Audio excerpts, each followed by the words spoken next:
ए आवर ना चल ना. झाले हे एवढं फक्त इथलं एवढं काढून घेऊ आणि निघू. 4 वाजता हे पुढचं काढायला आता लय ऊन झालं भाऊ. उन्हात तसा कटाळा आला होता पण आता माझ्या नवऱ्याने मस्त पैकी घरून ताक बनवून आणलं होतं. मसाला टाकून मस्त पुदिना बिदिना टाकून मसाला ताक बनवून आणलं होतं. तर तरी आली आता जरा उन्हात आता एवढं गवळ काढून घेते.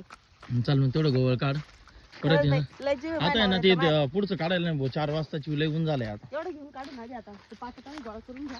हं. मी गवत गवत काढून घेते. ताक प्यायलेली भारी तर तरी आली. उन्हाचं ताक प्यायलेलं हा भारी ना. राहतं. हळद झाला होता दुपारी आज परत उसाचा रस प्यायला जायचं ना. मला. काय बोला त्या जाऊ ना प्यायला.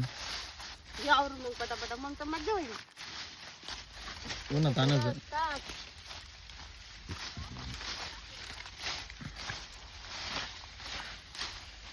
मी पंजान ओढितो ना ते गबळ. तू फक्त ते गवत गवत उपट ना. बरं चालतं. मी इकडून येते गवत. ही गवत गवत उपट फक्त पंजाने वाटणारी मी गबाळी. गवत कांग्रेस काढून घेते सारं. मागच्या वेळेस कसा तुला विंचूड असला होता का ग? हो डेंजर असला होता पायाला.